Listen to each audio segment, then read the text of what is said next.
Hello दोस्तों, आप सभी का स्वागत है आपके अपने यूट्यूब चैनल बैंकोलॉजी में। तो दोस्तों आज हम लोग देखने वाले हैं अर्थमेटिक मेंस लेवल के जो प्रीवियस ईयर के क्वेश्चन में आया हुआ है उसके सोल्यूशन हम लोग देखने वाले हैं इस वीडियो में। तो चलिए स्टार्ट करते हैं और बढ़ते हैं आगे और देखते हैं क्वेश्चन का सोल्यूशन।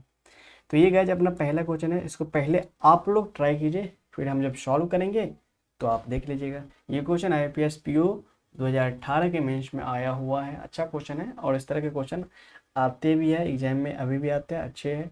ठीक है, तो पहले आप लोग इसको ट्राई कीजिए।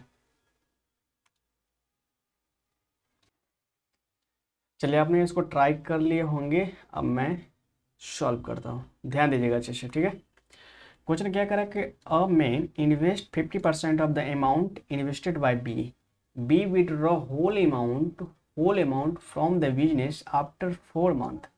She joined the business with the investment of X rupees in a month after we had withdraw from the business. Okay. At the end of the year, A and C share same amount of profit. ठीक है, और एक condition में given है। Condition में क्या दे रखा है कि if investment of B is ₹2400 then which of the following may be the investment of C. C का इन्वेस्टमेंट हमसे पूछा है और सी का इन्वेस्टमेंट कौन कौन से हो सकते हैं, यहाँ से लेके इतना जितने दे रखे हैं ना, इसी में से इसका इसमें इन्वेस्टमेंट होने वाला है। ठीक है गाइस, तो ये क्वेश्चन है। ठीक है, तो ए के 3% है, ए और बी और सी है। ठीक है, ए का इन्वेस्टमेंट कितना है, 50% है बी के इन्वेस्टमेंट का। तो बी का इन्वेस्टमेंट दे रखा था कंडीशन में 2400 है। अगर बी का इन्वेस्टमेंट 2400 है तो ए का इन्वेस्टमेंट कितना हो जाए, इसका 50% कितना होगा, 1200 होगा। ठीक है, उसके बाद कह रहा था कि बी विड्रॉ, मतलब बी अपना पैसा निकाल लेता है आफ्टर 4 मंथ, 4 मंथ, 4 महीने बाद वो अपना पैसा पूरा निकाल लेता है। तो इसका मतलब बी का जो अमाउंट है, बी का जो इन्वेस्टमेंट है वो 4 महीने तक के लिए ही लगा रहा।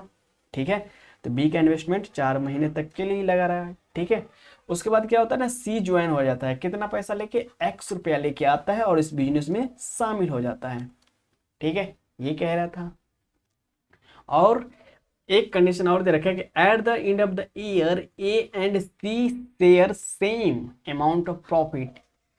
वर्ष के अंत में क्या होता है ना, ए और सी का जो प्रॉफिट का शेयर है ना वो सेम हो जाता है। कहने का मतलब ए 1:1 हो जाता है, मतलब ए बराबर सी हो जाता है प्रॉफिट का शेयर। अब प्रॉफिट का शेयर कैसे आता है, प्रॉफिट हम लोग कैसे निकालते हैं, इन्वेस्टमेंट के मल्टीप्लाई करते हैं टाइम से, वही जो होता है वो हमारा प्रॉफिट होता है। ठीक है, अब ए की बात कर रहा है, ये पैसा न कभी निकाला न कभी बढ़ाया, और इसका पैसा कब तक के लिए लगा रहेगा, पूरे 12 महीना के लिए लगा रहेगा, क्योंकि उसने कभी कुछ किया ही नहीं। ठीक है, और टोटल 12 महीने की बात कर रहा है। ठीक है, बी सिर्फ उसका पैसा 4 महीने के लिए लगा रहेगा। लेकिन टी के बारे में आधा अधूरा कहानी है। टी के बारे में, टी के टाइम के बारे में कुछ बताया नहीं कि टी कितने महीनों के लिए पैसा लगाया, टी के टाइम पीरियड के बारे में कुछ भी नहीं बताया। तो यहाँ पे टी के टाइम जो है ना, सॉरी सी के जो टाइम है ना, वो पॉसिबिलिटी बन सकते हैं बहुत सारे।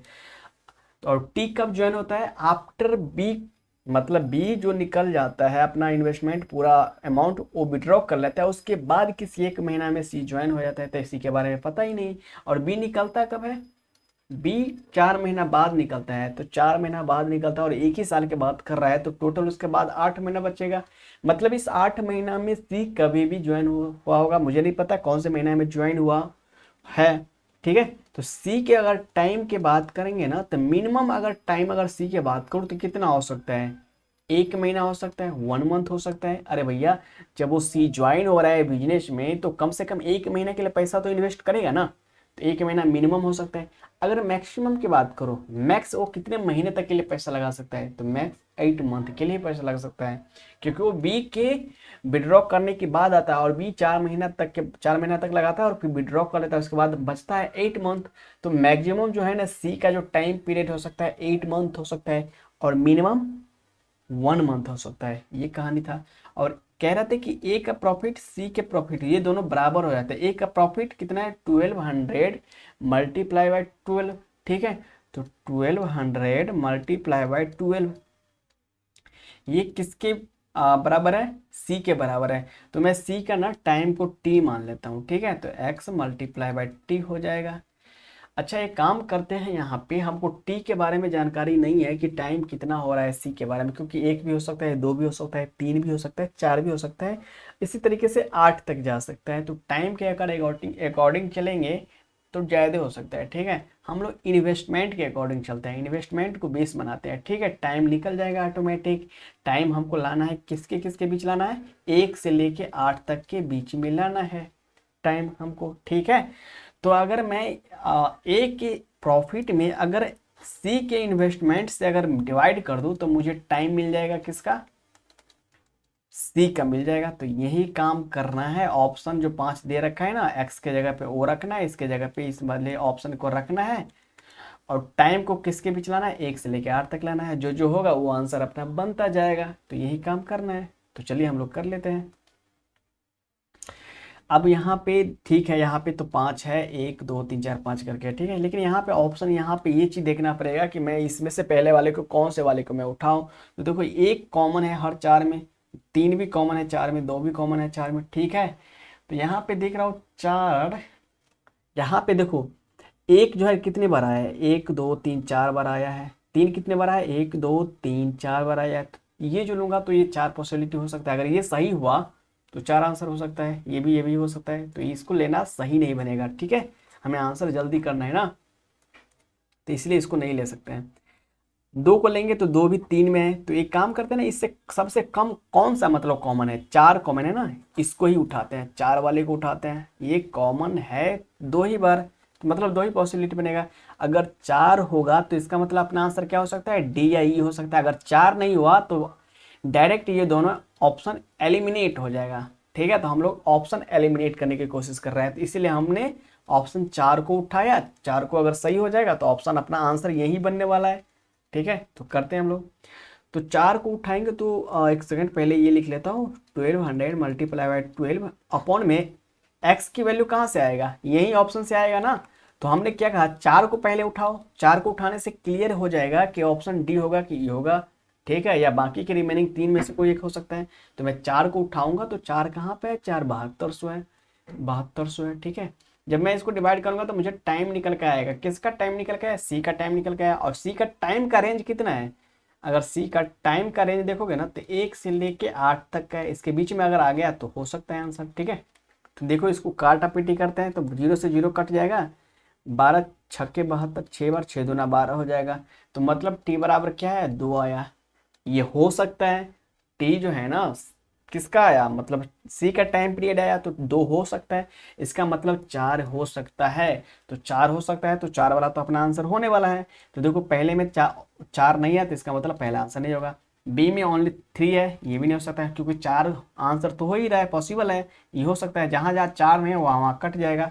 तो देखो चार को चेक करने से ना ये मेरा तीन ऑप्शन जो है ना खत्म हो गया, पहली ही दफा में ये तीनों को मैंने एलिमिनेट कर दिया, उड़ा दिया। ठीक है, अब मेरा आंसर क्या हो सकता है, या तो डी होगा या ई होगा।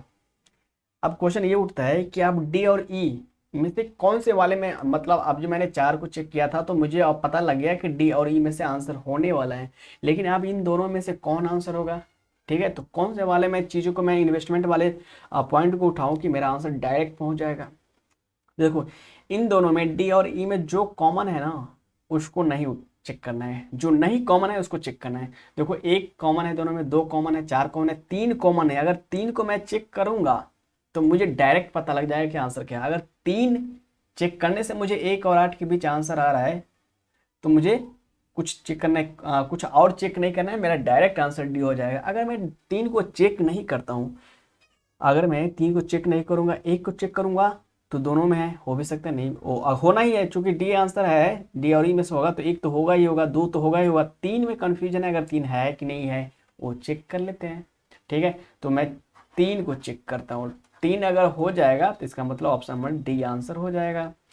तो 1200 है, ठीक है, 12 है, तीन में क्या है 2400 है, 2400 लेके अब चेक कर लेते हैं। तो 2400 लेके चेक कर लेते हैं, तो 12 दूना 24, दो से कट रहे, दो छक्के 12, मतलब 6 हो रहा है, मतलब टी का वैल्यू 6 आ रहा है। तो ये भी पॉसिबल है, मतलब तीन को लेने से मेरा सही होगा, तो ये भी पॉसिबल है। इसका मतलब तीन हो सकता है आंसर, चार भी हो सकता है, और नीचे वाला में तीन तो है ही नहीं, तो ये मतलब ऑप्शन ई नहीं होगा आंसर। आंसर अपना कौन हो जाएगा इस क्वेश्चन का, ऑप्शन नंबर डी। ठीक है, तो इस तरह के क्वेश्चन को ना ऐसे एलिमिनेट किया जाता है, ऑप्शन को एलिमिनेट किया जाता है। देखो चूंकि मैंने देखा सबसे कम कौन सा वाला है, ये वाला देख रहा मैंने 4 देखा, इन दोनों में ही आ रहा है। ठीक है, बाकी सभी चीज 3-3 बार आ रहा है, 4-4 बार आ रहा है, तो इसलिए मैंने 4 वाले को पिक किया। अगर 4 वाले नहीं होता तो डायरेक्ट ये दोनों ऑप्शन अपना एलिमिनेट हो जाता, बचता अपना अपने पास यही 3 ऑप्शन। तो इन 3 ऑप्शन में अगर सपोज करो 1 मिनट के लिए, अगर मान लो कि 4 मेरा अपना आंसर नहीं होता तो ये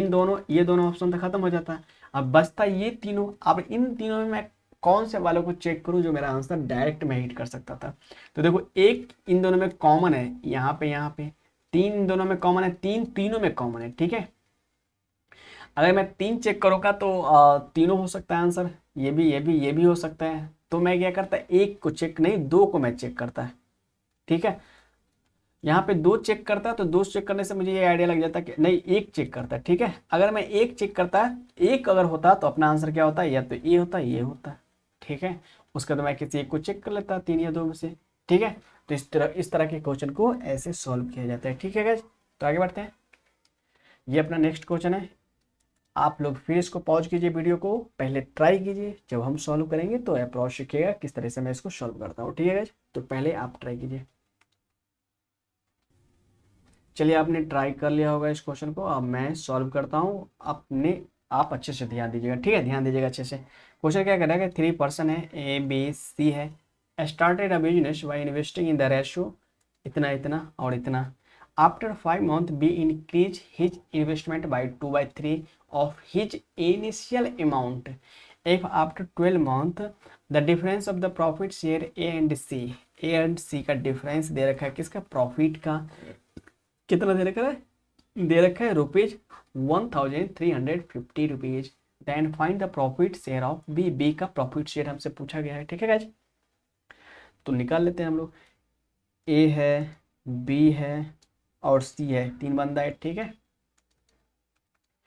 ए का इन्वेस्टमेंट का रेशियो दे रखा है। ठीक है, ये रेशियो सब क्या है, फ्रैक्शन में है। ठीक है, अगर एक की बात करोगे तो एक का फ्रैक्शन क्या है, 2/3 है। ठीक है, 2/3 है। बी का फ्रैक्शन क्या है, 1/2 है, 1/2 है। सी का फ्रैक्शन क्या है, 3/4 है, 3/4 है। तो ये तो फ्रैक्शन में है ना, इसको हम लोग फ्रैक्शन से बचने की कोशिश करते हैं। तो एक काम करते हैं ना, इसको एक इंटीजर वाले रेशियो में लेके आते हैं। तो इंटीजर वाले रेशियो में लाने के लिए मुझे क्या करना पड़ेगा, इन तीनों के डिनोमिनेटर को एलसीएम लेके इनमें मल्टीप्लाई करना पड़ेगा। तो इनका डिनोमिनेटर क्या है, 3 है, यहाँ पे 2 है, यहाँ पे 4 है। तो इन 3, 2 और 4 का एलसीएम क्या होता है, 12 होता है। तो 12 से सारे फ्रैक्शन में मल्टीप्लाई कर दो, 12 इधर भी मल्टीप्लाई कर दो, 12 इधर भी मल्टीप्लाई कर दो, 12 से इधर भी मल्टीप्लाई कर दो। तो देखो अब आसान हो जाएगा, 3 से 4 बार जाएगा तो 4 दूनी 8, मतलब एक ही इन्वेस्टमेंट 8 है। 2 से ये कट जाएगा 6 बार, तो बी का 6 हो गया। ये 4 से 3 बढ़ जाएगा और 9 हो जाएगा इसका इन्वेस्टमेंट।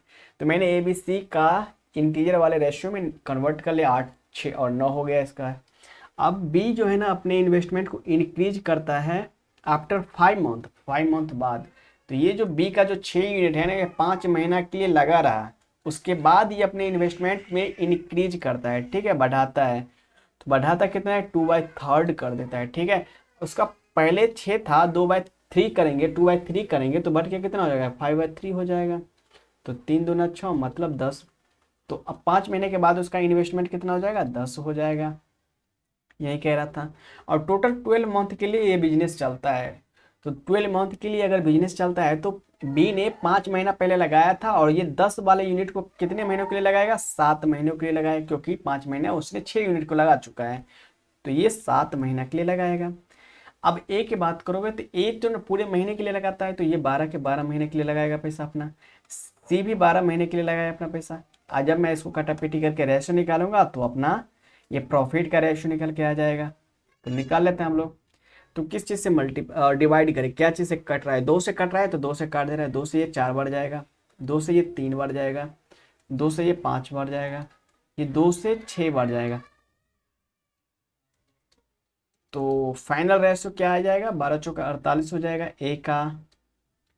अब बी का कितना हो जाएगा, 5 या 15 और 35 कितना हो जाएगा, 50 हो जाएगा। ठीक है, बी का 50 हो जाएगा। सी का कितना हो जाएगा, 3 है इधर सॉरी 9 चौके 54 हो जाएगा, 54 हो जाएगा। ठीक है, तो ये रेशियो हमने निकाला है और क्वेश्चन में गिवन है कि उसके ये प्रॉफिट का रेशियो है। ठीक है, ये जो हम लोग निकाले है ना ये प्रॉफिट का रेशियो है। ठीक है, और डिफरेंस दे रखा है ए और सी के प्रॉफिट का दे रखा है कितना है 1350 है। ये रियल वैल्यू है, एग्जैक्ट वैल्यू है। हम अगर यूनिट में चेक करेंगे तो कितना है, ए का 48 है और सी का 54 है, तो इन दोनों का अगर डिफरेंस चेक करोगे कितना हो रहा है, इन दोनों का डिफरेंस 6 यूनिट हो रहा है। ये 6 यूनिट किसके बराबर है, 1350 के बराबर है। ठीक है, तो एक यूनिट बराबर कितना हो जाएगा, तो 6 से काट दो ना, 6 दूना 12, 6 दूना 12, 6 5 30, 225 हो रहा है। एक यूनिट बराबर कितना हो गया गाइज, 225 हो गया है। हमसे क्या पूछा है, बी का प्रॉफिट पूछा है, तो बी का प्रॉफिट कितना है 50%। बी का प्रॉफिट क्या है 50 यूनिट है। एक यूनिट की वैल्यू 250 होते हैं, 50 यूनिट की वैल्यू कितना कितना हो जाएगा 225 से मल्टीप्लाई हो जाएगा। तो मल्टीप्लाई करेंगे तो कितना हो जाएगा, 25 25 हाथ में 2, 5 दूना 10, तो 12, 1 15 10 1 11, तो 11,250 हो जाएगा बी का प्रॉफिट। कहाँ पे है, कौन से ऑप्शन है, तो option number D is the right answer of this question. ठीक है, 11,250 इस क्वेश्चन का आंसर हो जाएगा। ठीक है, आगे बढ़ते हैं हम लोग आज इसका सोल्यूशन हम लोग देखते हैं। चलिए देखते हैं इस क्वेश्चन का सोल्यूशन हम लोग। क्वेश्चन क्या कह रहा है कि A B C invested rupees इतना इतना इतना इतना for 3 years in a partnership. After 1 year, A decrease his investment by rupees 1000, B increase investment by rupees 500, and C investment remain the same for the whole period of time. If the total profit at the end of the 3 years is rupees 9400, then find the profit share of C. C का profit हमसे पूछा है, तीन बंदा है, तीन बंदा का नाम क्या है, ए बी और सी, ये तीन बंदा है। ठीक है, ए कितना पैसा लगाता है, इन्वेस्टमेंट कितना करता है 5500 करता है, बी कितना करता है 4500 करता है, और सी कितना करता है 6000। इन तीनों का इन्वेस्टमेंट का मुझे पता लग गया, ये दे रखा था मैंने, जो दे रखा था वो मैंने कर दिया। उसके बाद क्या करें कि आफ्टर 1 year ए decrease his investment bye 1000 rupees. एक ए जो है ना 1 साल बाद 1000 रुपया अपनी इन्वेस्टमेंट से निकाल लेता है। ए का इन्वेस्टमेंट है कितना 5500 है अभी, तो ये 5500 जो है ना 1 साल तक तो लगा रहेगा ना, 1 साल के बाद निकाल रहा है ना 1000 रुपया, तो ये 5500 इस बिजनेस में 1 साल के लिए लगा रहेगा। तो 1 साल के लिए लगा रहेगा तो 1 से मल्टीप्लाई हो जाएगा। उसके बाद वो निकाल लेता है 1000 रुपया, 5500 में से 1000 रुपया का निकालोगे तो बचेगा कितना 4500 बचेगा। और टोटल बिजनेस कितने में ईयर के लिए चलता है, 3 ईयर्स के लिए चलता है। चूंकि 1 साल यहाँ पे ले लिया है तो यहाँ पे कितना लेना पड़ेगा 2 ईयर्स लेना पड़ेगा। टोटल प्रॉफिट ये आया ए का। बी के बारे में क्या कह रहा था, बी इंक्रीज कर देता है, बढ़ा देता है 500 रुपये से 1 साल के बाद। तो ये जो 45 बी का जो इन्वेस्टमेंट है 4500 वो 1 साल तक के लिए लगा रहेगा पैसा। 1 साल के बाद वो इंक्रीज करेगा तो 500 रुपया अगर इंक्रीज कर देता है तो अब इसका इन्वेस्टमेंट कितना हो जाएगा 4500 प्लस 500 इक्वल टू 5000।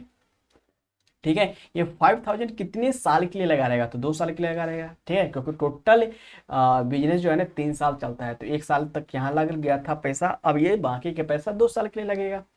और सी के बारे में कह रहा था कि सी का उतना ही पैसा जो है ना पूरे टर्म के लिए लगा है, तो पूरे टर्म कितना है 3 है, तो ये अपना आ गया। जब इसको काटापीटी हम लोग करेंगे तो यहाँ से हमको रेशियो निकल के आ जाएगा, प्रॉफिट का रेशियो निकल के आ जाएगा। तो काटापीटी कर लेते हैं, 2 जीरो से उड़ा देता है पहले, 2 जीरो से 2 जीरो, इसको खत्म करो, इसको भी खत्म कर देते हैं। 5 से कट रहे हैं ना, 5 से उड़ा देते हैं, 5 से ये कितनी बार जाएगा 11 टाइम्स जाएगा, ये 5 से 9 टाइम्स जाएगा, ये 5 से 10 टाइम्स जाएगा, और ये 5 से 9 टाइम्स जाएगा, और ये 5 से 12 टाइम्स जाएगा। तो ए बराबर कितना हो जाएगा 11 का 11, 9 दूनी 18, 29 हो जाएगा। बी कितना हो जाएगा 9 और 20, तो 29 हो जाएगा बी भी। सी कितना हो जाएगा 12 3 36, 36 हो जाएगा। ठीक है, तो ये जो आया है ना ये प्रॉफिट का रेशियो निकल के आया है, और क्वेश्चन में गिवन टोटल प्रॉफिट गिवन है। ठीक है, टोटल प्रॉफिट कितना है 9400, अगर यूनिट में आप चेक करोगे तो यूनिट में कितना प्रॉफिट हो रहा है, तो इन दोनों को हम जब ऐड करेंगे 9 9 18 6 24 4 2 3 5 5 2 7 2 9 हो जाएगा। तो यूनिट में अगर चेक करोगे तो 94 हो रहा है। ये एग्जैक्ट वैल्यू किसके बराबर है, 9400 के बराबर है। तो एक बार जाएगा तो एक यूनिट बराबर कितना आया, 100 आया। हमसे क्या पूछ रहा है, सी का प्रॉफिट पूछ रहा है। तो सी का प्रॉफिट क्या है गाइज, 36 है। 36 यूनिट का वैल्यू पूछा है, तो एक यूनिट का वैल्यू 100 है, 36 यूनिट का वैल्यू कितना हो जाएगा, 36 इंटू 100 मीन्स 3600 हो जाएगा। तो इस क्वेश्चन का आंसर क्या हो जाएगा, 3600। ऑप्शन नंबर बी इधर राइट आंसर। ठीक है, तो इस तरह के क्वेश्चन को हमने ऐसे सॉल्व किए। ये क्वेश्चन है, तो अभी इस वाले वीडियो को ना यहीं पे पॉज करते हैं। ये वाले 2 क्वेश्चन है, 3 क्वेश्चन जो भी है, आगे वाले वीडियो में हम लोग इसको देखने वाले सॉल्यूशन। ठीक है, तब तक के लिए आप स्क्रीनशॉट ले लीजिए। इस क्वेश्चन को पहले आप ट्राई कीजिएगा, जब नेक्स्ट वीडियो आएगा तो इसका सॉल्यूशन मैं उसमें करवा दूंगा। ये 5 नंबर है, इसको भी आप लोग ले लीजिए स्क्रीनशॉट। ठीक है जी, तो मिलते हैं फिर नेक्स्ट वीडियो में, तब तक के लिए ऑल द बेस्ट।